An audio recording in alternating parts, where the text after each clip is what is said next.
अभी अभी एलओसी। पर अब तक की सबसे बड़ी खबर, अब तक की सबसे बड़ी सैन्य हलचल और अब तक की सबसे सख्त चेतावनी के साथ हालात बेहद नाजुक मोड़ पर पहुंच चुके हैं। जो कुछ बीते घंटों में हुआ है उसने न सिर्फ पीओके की जमीन को हिला दिया है, बल्कि उत्तर में बैठे रणनीतिक दिमागों और दक्षिण में फैले राजनीतिक गलियारों में भी तूफान खड़ा कर दिया है। लाइन ऑफ कंट्रोल एलओसी पर एक बार फिर पाकिस्तान समर्थित घुसपैठ की कोशिश को भारतीय सेना ने मुस्तैदी से नाकाम कर दिया। यह घटना उस समय सामने आई जब सीमा पर तैनात सतर्क जवानों ने कुछ संदिग्ध गतिविधियां देखीं। घने अंधेरे और कठिन भौगोलिक परिस्थितियों का फायदा उठाकर आतंकवादी भारतीय सीमा में प्रवेश करने की कोशिश कर रहे थे, लेकिन भारतीय सेना की चौकसी के आगे उनकी एक नहीं चली। जवानों ने तुरंत स्थिति को भांपते हुए मोर्चा संभाला और छोटे हथियारों से जवाबी फायरिंग शुरू कर दी। इसके बाद करीब 90 मिनट तक दोनों ओर से रुक रुक कर गोलीबारी होती रही, जिससे पूरे इलाके में तनाव का माहौल बन गया। भारतीय सैनिकों की सटीक रणनीति और मजबूत पोजीशन के कारण घुसपैठिए आगे बढ़ने में असफल रहे और अंततः उन्हें पीछे हटने पर मजबूर होना पड़ा। इस ऑपरेशन के दौरान सेना ने न केवल घुसपैठ की कोशिश को विफल किया, बल्कि यह भी साबित कर दिया कि देश की सीमाएं पूरी तरह सुरक्षित हैं और किसी भी प्रकार की साजिश को समय रहते नाकाम किया जा सकता है। सेना के अधिकारियों के अनुसार इस तरह की घटनाएं अक्सर पाकिस्तान की ओर से प्रायोजित आतंकवाद की ओर इशारा करती हैं, जहां आतंकियों को सीमा पार भेजकर अशांति फैलाने की कोशिश की जाती है। हालांकि भारतीय सेना हर बार इन मंसूबों को नाकाम करने में सफल रहती है। जवानों की सतर्कता, आधुनिक तकनीक का उपयोग और मजबूत खुफिया तंत्र इस सफलता के मुख्य कारण हैं। घटना के बाद पूरे क्षेत्र में सर्च ऑपरेशन चलाया गया ताकि यह सुनिश्चित किया जा सके कि कोई भी घुसपैठिया भारतीय क्षेत्र में छिपा न रह गया हो। सेना ने आसपास के इलाकों में निगरानी बढ़ा दी है और स्थानीय लोगों को भी सतर्क रहने की सलाह दी गई है। इस घटना ने एक बार फिर यह स्पष्ट कर दिया कि सीमा पर तैनात सैनिक हर पल चौकन्ने रहते हैं और देश की सुरक्षा के लिए किसी भी खतरे का सामना करने को तैयार हैं।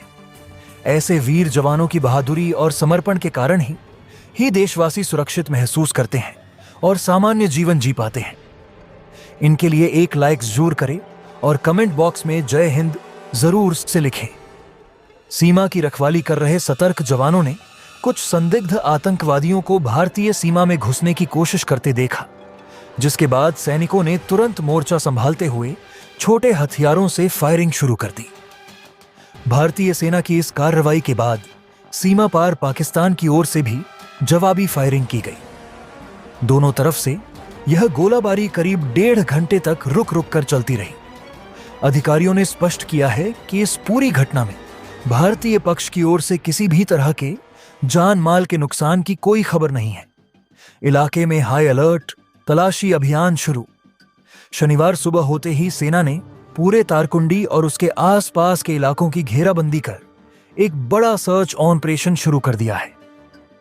इस अभियान का उद्देश्य यह सुनिश्चित करना है कि रात के अंधेरे और गोलीबारी का फायदा उठाकर कोई घुसपैठिए भारतीय क्षेत्र में छिपने में कामयाब तो नहीं रहा। फिलहाल पूरे इलाके को कड़े पहरे में रखा गया है और आधुनिक उपकरणों के जरिए निगरानी को काफी बढ़ा दिया गया है। पीओके में चीन पर भारत की तरफ से अब एक की सबसे बड़ी कार्रवाई की गई है और इस कार्रवाई ने उस चीन की पूरी रणनीति को उखाड़ फेंका है, जो अब तक पीओके के सहारे भारत को आंख दिखाने, दबाव बनाने और लगातार घुसपैठ की तैयारी में जुटा हुआ था।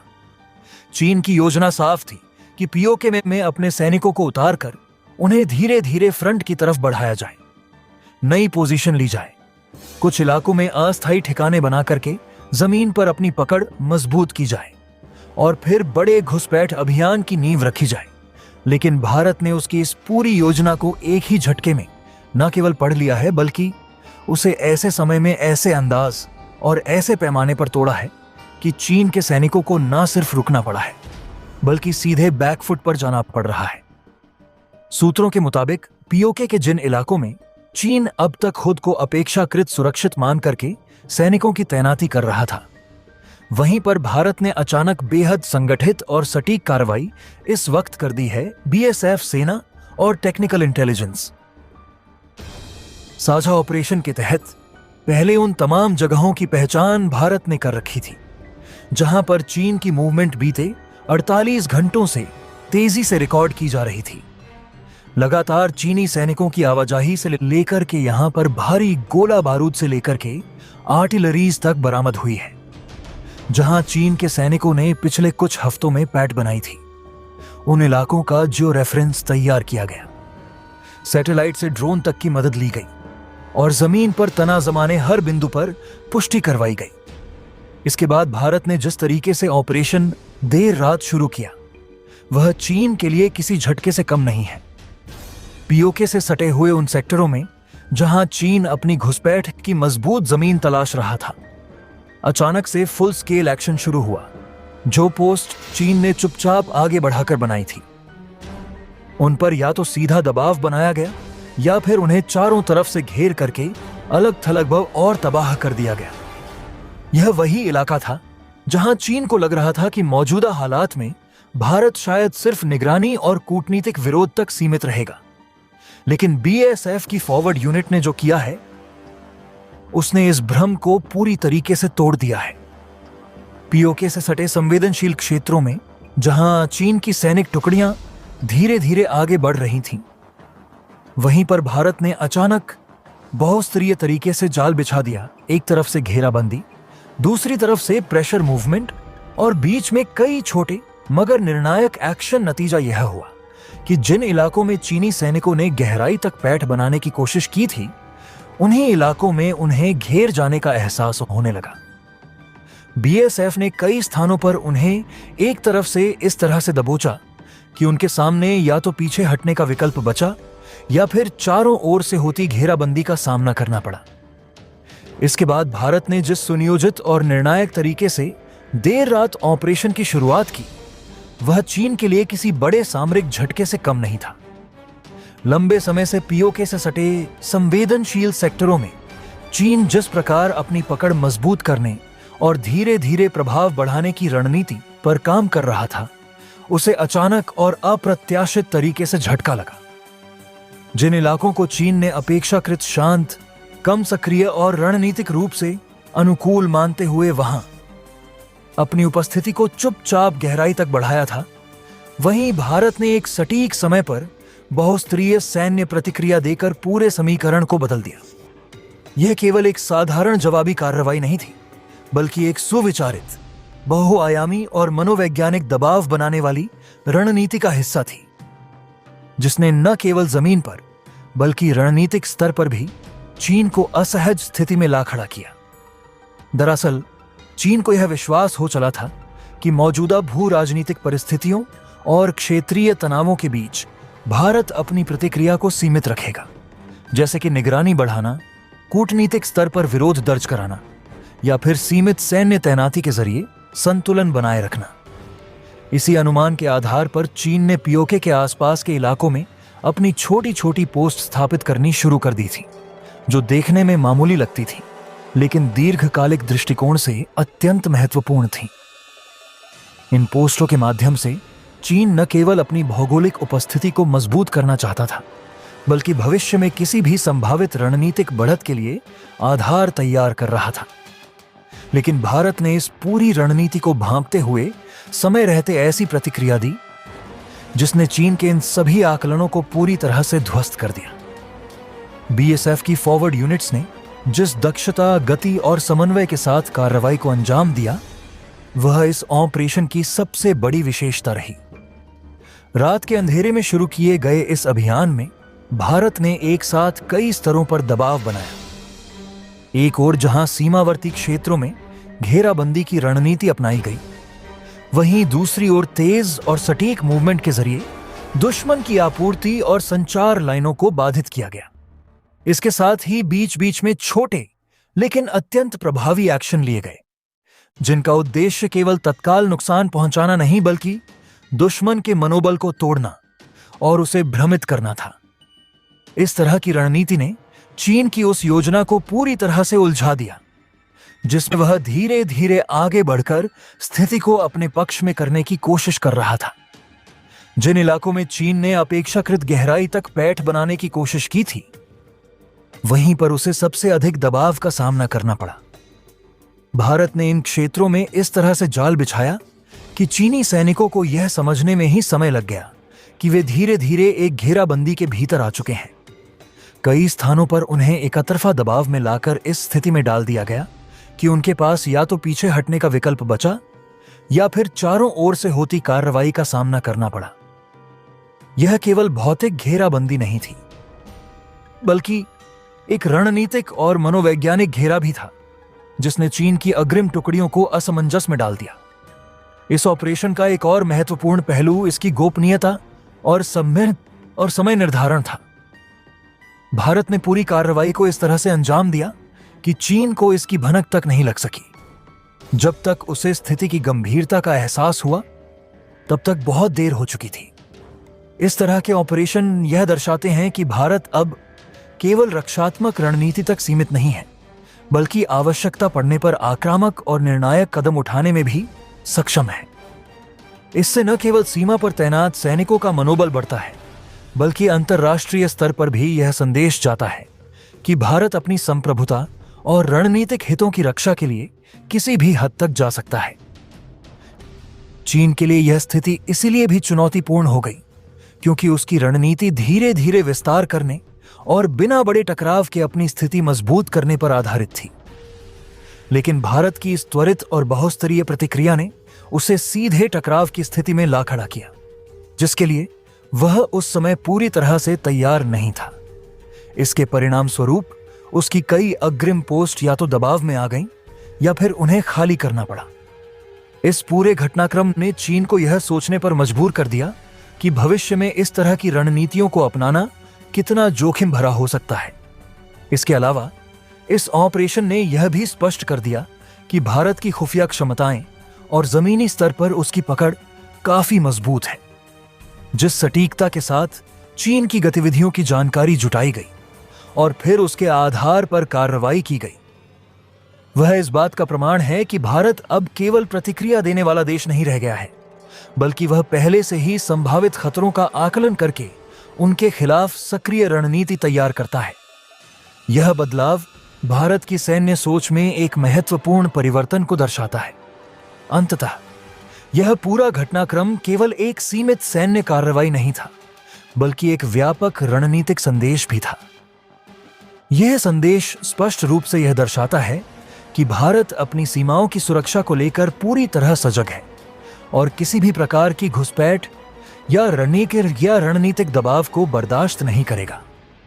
बीएसएफ की फॉरवर्ड यूनिट्स द्वारा दिखाया गया साहस, समन्वय और रणनीतिक समझ इस ऑपरेशन की सफलता का आधार बना।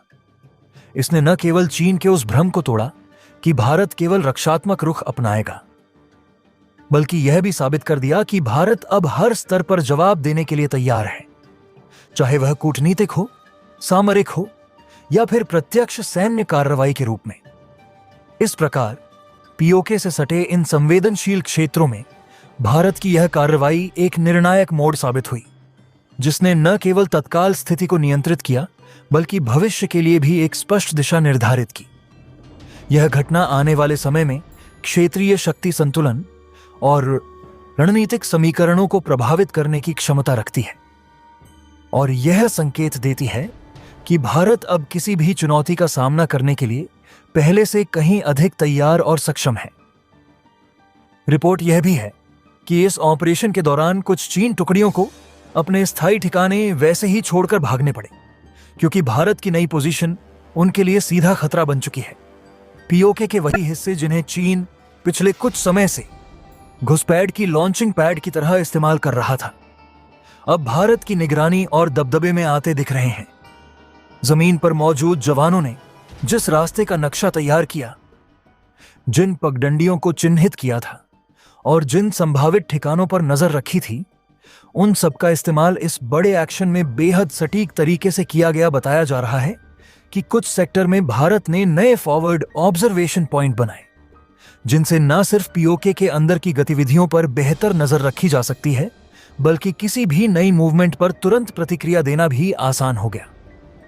इन सबके बीच एक और बड़ी बात यह सामने आई है कि चीन के जिन सैनिकों ने घुसपैठ की शुरुआत करने का या रास्ता बनाने की कोशिश की थी, उनमें से कई को बीएसएफ ने न सिर्फ घेर कर दबोच लिया है, बल्कि कुछ को इतनी कड़ी चुनौती दी है कि वह अपने ही बनाए रास्तों से उल्टा भागने को मजबूर हो गए हैं। इसी एक्शन के बाद से चीन की बौखलाहट खुल के सामने आ चुकी है। पीओके में इस करारी चोट के बाद चीन ने खुले तौर पर भारत को धमकी देने की भाषा अपनाई है। उसकी तरफ से आज संदेशों में स्पष्ट रूप से कहा गया है कि अगर भारत पीओके में चीन के लिए रुकावट बनता है, अगर भारत ने यहां चीन के लिए रोड़ा खड़ा किया, तो चीन अब भारत को चारों तरफ से घेरेगा। यही वह धमकी भरा बयान था जिसके मौजूदा तनाव को एक और नए स्तर पर पहुंचा दिया है। चीन ने यहां इशारा करना शुरू किया कि वह सिर्फ पश्चिमी मोर्चे पर नहीं, बल्कि उत्तर पूर्व में भी दबाव बनाने की कोशिश करेगा। और इसके तुरंत बाद जो कुछ उत्तर पूर्वी के राज्यों की सीमा पर दिखा, उसने चीन के इरादों को और भी ज्यादा स्पष्ट कर दिया है। देर रात भारत के उत्तर पूर्वी राज्यों की सीमाओं के साथ लगे करीब 350 किलोमीटर के दायरे में चीन की भारी मूवमेंट रिकॉर्ड की गई है। यह सिर्फ सामान्य गश्त या सीमा पर दिखाई देने वाली सामान्य हलचल नहीं थी। कई जगहों से रिपोर्ट आई कि वाहनों के लंबे काफिले, नए अस्थायी ठिकाने, इंजीनियरिंग टीमें और भारी उपकरण सीमावर्ती इलाके के काफी पास तक पहुंचते जा चुके हैं। अरुणाचल प्रदेश से सटे हुए कुछ इलाके उत्तर पूर्वी राज्यों की ऊंची चोटियों और घाटियों में हुई इन गतिविधियों ने साफ कर दिया है कि चीन ने अपनी धमकी को सिर्फ बयान तक सीमित नहीं रखा, बल्कि जमीन पर उसे अमल लाना शुरू कर दिया है। लेकिन शायद चीन को यह अंदाजा नहीं था कि भारत ने पहले ही इस संभावना को ध्यान में रखकर कि अपनी तैयारी कर रखी है। भारत ने न केवल इस मूवमेंट को रिकॉर्ड किया, बल्कि इसी के साथ अपना पलटवार भी तेज कर दिया। पूर्वी सीमाओं पर पहले से मौजूद सैनिकों को और भी मजबूत किया गया है। आंतरिक कंपनियों और बटालियों की फार्मर डिप्लॉयमेंट शुरू की गई है और उन सभी महत्वपूर्ण दरों, घाटियों और ऊंचाई वाले बिंदुओं पर भारत ने अपनी पकड़ और कस दी है, जहां से कभी भी घुसपैठ या दबाव की कोशिश की जा सकती थी। अरुणाचल प्रदेश के दुर्गम सीमावर्ती इलाकों से लेकर के उत्तर पूर्व के अन्य संवेदनशील सेक्टरों तक भारत ने अपने जवानों की तैनाती को न सिर्फ संख्या के लिहाज से बढ़ा दिया है, बल्कि उन्हें आधुनिक निगरानी व्यवस्था, बेहतर संचार नेटवर्क और तेज प्रतिक्रिया क्षमता से भी लैस कर दिया है। भारत ने अंतर्राष्ट्रीय स्तर पर भी साफ कर दिया है कि पीओके चीन का कोई भी अधिकृत क्षेत्र नहीं है। भारत की राष्ट्रीय सुरक्षा, संप्रभुता और क्षेत्रीय अखंडता के प्रश्न पर उसकी नीति ऐतिहासिक रूप से स्पष्ट, सुसंगत और दृढ़ रही है। और यही सिद्धांत पाकिस्तान अधिकृत कश्मीर पीओके के संदर्भ में भी लागू होता है। भारत का आधिकारिक और संवैधानिक दृष्टिकोण यह है कि पूरा जम्मू कश्मीर, जिसमें पीओके भी शामिल है, भारत का अभिन्न अंग है, जिस पर किसी भी तीसरे देश, विशेषकर चीन, का न तो कोई वैध अधिकार बनता है, न ही कोई नैतिक आधार स्थापित होता है। इस संदर्भ में जब चीन पीओके क्षेत्र में अवसंरचनात्मक परियोजनाओं, सामरिक गतिविधियों या तथाकथित विकास कार्यों के नाम पर अपनी उपस्थिति दर्ज कराता है, तो भारत इसे अपनी संप्रभुता का सीधा उल्लंघन मानता है। भारत का तर्क है कि चूंकि पाकिस्तान स्वयं इस क्षेत्र पर अवैध कब्जा बनाए हुए है, इसलिए उसे किसी तीसरे पक्ष को वहां आमंत्रित करने या किसी प्रकार का समझौता करने का अधिकार ही नहीं है। ऐसे में चीन की मौजूदगी न केवल अवैध है, बल्कि अंतर्राष्ट्रीय कानून और द्विपक्षीय समझौतों की भावना के भी विरुद्ध है। भारत की रणनीतिक सोच इस मुद्दे पर बहुस्तरीय है। एक ओर वह कूटनीतिक माध्यमों से चीन को स्पष्ट संदेश देता रहा है कि पीओके में उसकी गतिविधियां अस्वीकार्य हैं। वहीं दूसरी ओर भारत ने बार बार यह भी रेखांकित किया है कि ऐसे कदम क्षेत्रीय स्थिरता के लिए घातक साबित हो सकते हैं। भारत ने आधिकारिक स्तर पर कई बार चीन को आपत्ति दर्ज कराते हुए कहा है कि उसे तत्काल प्रभाव से इस क्षेत्र में चल रही अपनी परियोजनाओं और सैन्य संबंधी गतिविधियों को समाप्त करना चाहिए। यह केवल एक औपचारिक आपत्ति नहीं, बल्कि एक रणनीतिक चेतावनी भी है, जिसमें यह संकेत निहित है कि भारत अपने हितों की रक्षा के लिए आवश्यक सभी विकल्पों पर विचार करने को बाध्य हो सकता है। चीन की भूमिका को लेकर भारत की चिंता केवल संप्रभुता तक सीमित नहीं है, बल्कि इसमें व्यापक सुरक्षा आयाम भी शामिल है। चीन पाकिस्तान आर्थिक गलियारा CPEC जैसे प्रोजेक्ट जो पीओके से होकर गुजरते हैं, भारत के लिए दोहरी चुनौती प्रस्तुत करते हैं। एक, यह उसकी क्षेत्रीय दावेदारी को चुनौती देता है, और दूसरा, यह चीन और पाकिस्तान के बीच सामरिक सहयोग को और मजबूत करता है, जिससे भारत के लिए सुरक्षा संतुलन प्रभावित होता है। भारत यह मानता है कि इस प्रकार की परियोजनाएं केवल आर्थिक नहीं हैं, बल्कि इनके पीछे दीर्घकालिक सामरिक और भू राजनीतिक उद्देश्य भी निहित हैं। यदि चीन पीओके में अपनी गतिविधियों को जारी रखते हुए वहां सैन्य या अर्ध सैन्य उपस्थिति को बढ़ाने का प्रयास करता है, तो भारत इसे एक गंभीर उकसावे के रूप में देख सकता है। भारत की रक्षा नीति रणनीतिक संयम पर आधारित रही है, लेकिन इसका अर्थ यह नहीं है कि भारत अपने राष्ट्रीय हितों के साथ समझौता करेगा। यदि परिस्थितियां ऐसी बनती हैं जहां चीन या उसके सहयोगी इस क्षेत्र में बलपूर्वक स्थिति बदलने की कोशिश करते हैं, तो भारत के पास भी जवाबी कार्रवाई के विकल्प मौजूद हैं। इसमें कूटनीतिक दबाव से लेकर आर्थिक उपाय और चरम स्थिति में सीमित या व्यापक सैन्य कार्रवाई तक शामिल हो सकते हैं। भारत की सैन्य क्षमता और रणनीतिक तैयारी को देखते हुए यह स्पष्ट है कि वह केवल बयानबाजी तक सीमित नहीं है। भारतीय सशस्त्र बलों ने पिछले कुछ वर्षों में अपनी क्षमताओं का व्यापक आधुनिकीकरण किया है। विशेषकर उत्तरी सीमाओं पर बुनियादी ढांचे, लॉजिस्टिक्स और त्वरित प्रतिक्रिया तंत्र को मजबूत किया गया है। लद्दाख क्षेत्र में हुए गतिरोध के बाद भारत ने यह स्पष्ट कर दिया है कि वह अपनी सीमाओं की रक्षा के लिए किसी भी स्तर तक जाने को तैयार है। इसी परिप्रेक्ष्य में पीओके का मुद्दा और अधिक संवेदनशील हो जाता है, क्योंकि यहां चीन और पाकिस्तान दोनों के हित एक साथ सक्रिय दिखाई देते हैं।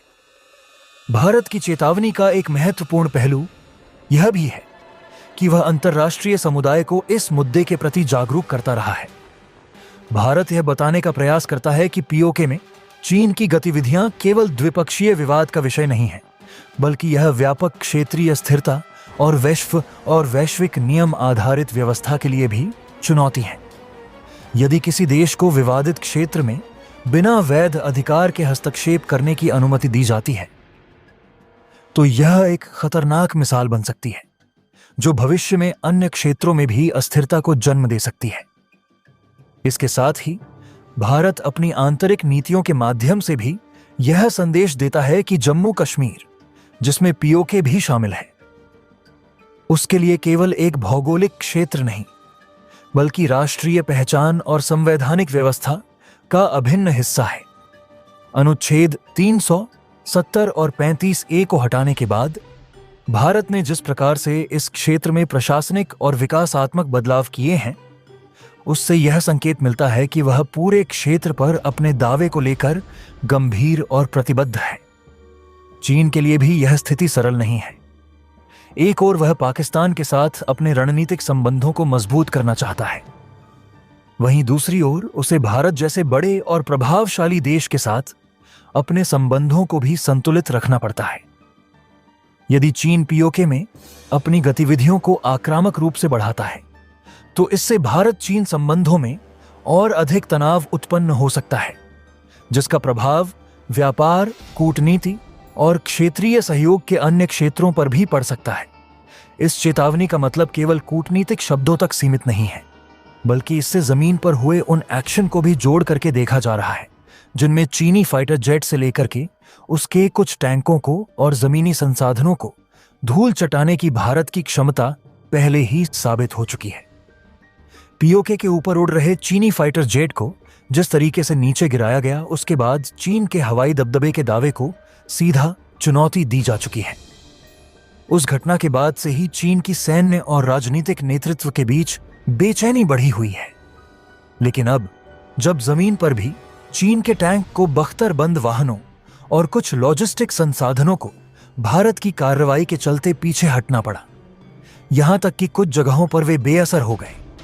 तो यह साफ है कि भारत ने पीओके में सिर्फ हवा नहीं, धरती पर भी, जमीन पर भी दबा जवाब देने की तैयारी पूरी कर ली है। इसके साथ ही भारत ने यह भी संदेश दे दिया है कि अगर चीन ने अपने सैनिकों की मूवमेंट को तुरंत तत्काल प्रभाव से नहीं रोका तो जवाब और भी कड़ा और भारत की तरफ से सख्त होगा। इधर दूसरी तरफ भारत ने संयुक्त राष्ट्र में भी इस पूरे मुद्दे को अलग रंग दे दिया है। वहां भारत ने स्पष्ट कर दिया है कि पीओके पर चीन की किसी भी तरह की सैनिक गतिविधि न सिर्फ अवैध है, बल्कि यह क्षेत्रीय स्थिरता और अंतर्राष्ट्रीय नियमों के सख्त खिलाफ है। भारत द्वारा हाल ही में दिया गया यह कड़ा संदेश क्षेत्रीय भू राजनीति में एक महत्वपूर्ण मोड़ का संकेत देता है, जिसमें स्पष्ट रूप से यह कहा गया है कि यदि चीन अगले 48 से 72 घंटों के भीतर पाकिस्तान अधिकृत कश्मीर पीओके से अपनी सैन्य उपस्थिति और वहां चल रही गतिविधियों को समाप्त नहीं करता, तो भारत को मजबूरन आगे की कार्रवाई करनी पड़ेगी। यह बयान केवल एक सामान्य कूटनीतिक चेतावनी नहीं है, बल्कि इसमें एक रणनीतिक दृढ़ता और राष्ट्र और राष्ट्रीय सुरक्षा के प्रति अडिग प्रतिबद्धता झलकती है। भारत ने यह भी स्पष्ट कर दिया है कि उसका अगला कदम केवल औपचारिक विरोध, राजनयिक संवाद या अंतर्राष्ट्रीय मंचों पर मुद्दा उठाने तक सीमित नहीं रहेगा, बल्कि वह वास्तविक और निर्णायक कार्रवाई की दिशा में बढ़ सकता है। इस संदर्भ में निर्णायक कार्रवाई शब्द का उपयोग विशेष महत्व रखता है, क्योंकि यह संकेत देता है कि भारत अब अपनी संप्रभुता और क्षेत्रीय अखंडता के मुद्दे पर किसी भी प्रकार की ढिलाई बरतने के मूड में नहीं है। यह चेतावनी ऐसे समय में आई है जब क्षेत्र में पहले से ही तनाव व्याप्त है और विभिन्न शक्तियों के बीच सामरिक प्रतिस्पर्धा तेज हो रही है। भारत की यह स्थिति न केवल चीन के लिए एक सीधा संदेश है, बल्कि उसके सहयोगी पाकिस्तान के लिए भी एक स्पष्ट संकेत है कि यदि वह इस परोक्ष या प्रत्यक्ष रूप से चीन की गतिविधियों को समर्थन देता है, तो उसे भी इसके परिणाम भुगतने पड़ सकते हैं। पीओके का मुद्दा भारत के लिए केवल एक भू राजनीतिक विवाद नहीं है, बल्कि यह उसकी संप्रभुता, ऐतिहासिक अधिकार और राष्ट्रीय अस्मिता से जुड़ा हुआ विषय है। भारत लंबे समय से यह दावा करता रहा है कि पीओके उसका अभिन्न हिस्सा है, जिस पर पाकिस्तान ने अवैध कब्जा कर रखा है। ऐसे में यदि चीन इस क्षेत्र में किसी भी प्रकार की सैन्य या रणनीतिक गतिविधि करता है, तो भारत उसे अपनी संप्रभुता के उल्लंघन के रूप में देखता है। हाल के घटनाक्रमों ने भारत की चिंताओं को और बढ़ा दिया है, खासकर तब जब चीन और पाकिस्तान के बीच आर्थिक और सामरिक सहयोग लगातार गहरा रहा है। जैसे कि चीन पाकिस्तान आर्थिक गलियारा CPEC, जो पीओके से होकर गुजरता है।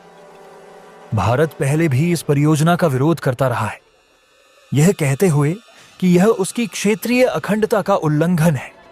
अब यदि इस क्षेत्र में चीनी सैन्य गतिविधियों के संकेत मिलते हैं, तो यह भारत के लिए एक गंभीर सुरक्षा चुनौती बन जाती है, जिसका जवाब देना उसकी रणनीतिक प्राथमिकता बन जाती है।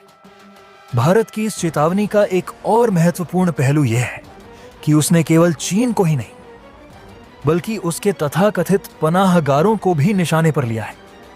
यह स्पष्ट रूप से पाकिस्तान की ओर इशारा करता है, जो लंबे समय से चीन का करीबी सहयोगी रहा है। भारत का यह रुख दर्शाता है कि वह अब किसी भी प्रकार की अप्रत्यक्ष आक्रामकता या प्रॉक्सी रणनीति को भी बर्दाश्त नहीं करेगा।